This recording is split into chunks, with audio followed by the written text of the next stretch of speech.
What's up, Guardians, and welcome back, Titans. I'm Profane, and thank you as always for checking out the video. It's with great honor that I present to you the return of the Pyrogale Titan. It feels like it's been ages since we talked about the Pyrogale Gauntlets, but here in Edge of Fate, this exotic has re-emerged as a viable option for Titans. Once bolt charges became a thing, Thunder Crash really took off as the leader in Titan DPS, and it continues to be a great option because of its ease of use. But with all the new changes that we've seen with our armor system, the Pyrogale Gauntlets have really profited, and in the right situations, this can put up more damage than a Cura's Thunder Crash. This exotic provides the Percussive Flames intrinsic trait, which modifies the Burning Maul super into a single shot slam, which deals out 650% increased damage. So for obvious reasons, this exotic is designed to be used on the standard solar subclass. When you slam down, there will be the initial burst of damage, but then you'll have 3 solar waves that get released. Enemies who are caught within the waves will be scorched. Each wave will create a cyclone when they come into contact with an enemy. Each of the cyclones will continuously damage enemies and apply Scorch, and the damage from these cyclones can overlap, so if an enemy is hit by all 3, then they're getting the full extent of the damage.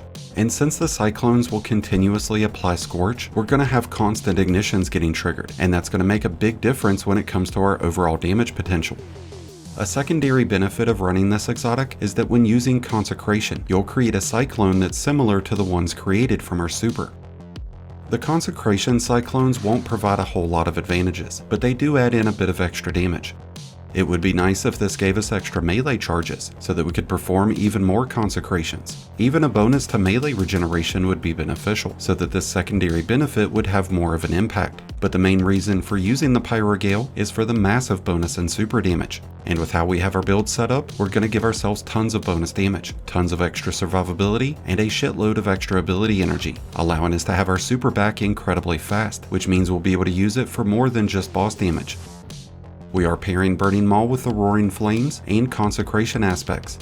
This is going to be our best option when it comes to optimal damage, as Roaring Flames will provide a stacking bonus in solar ability damage, which maxes out at a 200% bonus with our powered melee, and a 73% bonus with our grenade and super.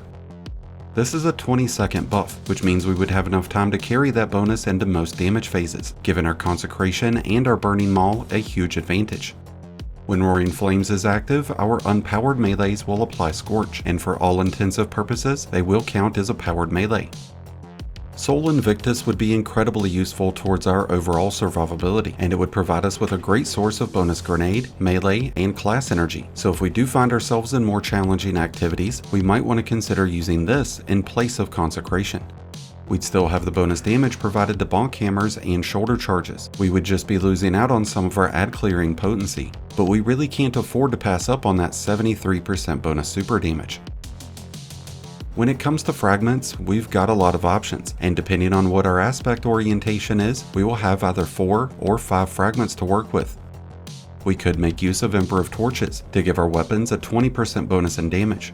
This would be triggered after striking enemies with any of our powered melees, but we're not as worried about our weapon damage with this build. And because of the Fever and Chill artifact mod, we will be able to trigger Radiance whenever landing consecutive precision hits with a solar weapon.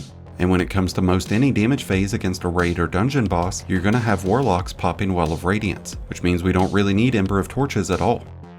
We are using Ember of Ashes, which is going to double the amount of Scorch stacks that get applied to enemies, and that's going to produce more ignitions for us, which is going to directly improve the performance of our Consecrations and our Burning Maul. With Ember of Char, our ignitions will spread Scorch. Most rank and file enemies would be dead whenever the ignitions go off, but champions and bosses might still be alive, so Ember of Char will ensure that those enemies continue to take ongoing Scorch damage. And with Ember of Eruption, the radius of ignitions will be 25% larger, which will help us collapse more enemies into their damage. Ember of Wonder will help us have our Burning Maul energy back a lot faster, as we'll create orbs when rapidly defeating enemies with ignitions. Those orbs will provide 2.5% bonus super energy, but based on what our super stat is, that could be a lot more. Ember of Searing will improve our melee uptime, as we'll receive between 8 and 25% bonus energy whenever defeating scorched enemies. This also produces fire sprites when scorched enemies are defeated, which grant 12.5% bonus grenade energy.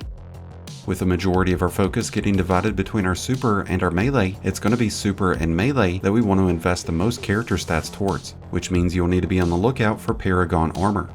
If we can get our super stat to 100 points, we'll have a 190% bonus given to any source of super regen, and by pushing it to 200 points, we'd give ourselves a 30% bonus to the damage of Burning Maul, which would stack alongside Pyrogale and Roaring Flames. And that's the same benefit that we would see with our melee, but it's much more important for us to have our super at 200.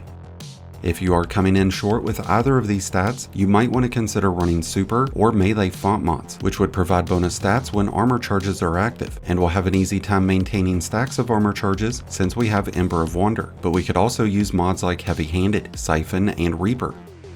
Weapons that come with attrition orbs would also come in handy. If you do have any leftover stats to assign, then I would consider going with weapons. Since this is a damage build, we want to take advantage of every bonus that we can, which means we need to be sure we have room for weapon surge mods. When it comes to armor sets, we have a few that would synergize really well with this build. With a 2 set of Bushido armor, you would gain 30 points of health whenever defeating enemies with a freshly drawn weapon. But with the new Solstice armor, you would get 60 points of health when defeating enemies with any solar weapon or ability. And with the new Raid armor, you would extend the duration of Restoration and Radiance, which would help us out big time. This armor set would also provide extended time on Sever, Unravel, and Suspend. We already mentioned the benefits of Fever and Chill, but there's a few other artifact mods that will greatly improve the performance of our setup.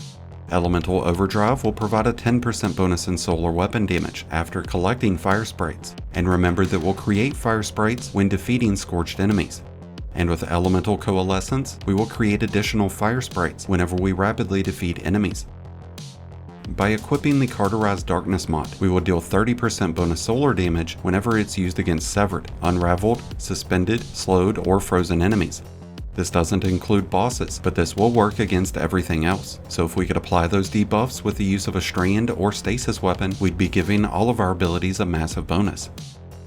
The Shield Crush mod offers some interesting benefits. Whenever we're Radiant, we'll gain a 25% bonus to the uptime and damage of our grenade. And if we could find a way to trigger Frost Armor, Void Overshields, or Woven Meal, we would give our Shoulder Charge, our Bonk Hammers, and Consecration a 50% increase to their damage and uptime. With the Fever and Chill mod, we could activate that Frost Armor when landing consecutive precision hits with stasis weapons. We could also activate that Frost Armor with stasis weapons that come with Rhyme Stealer.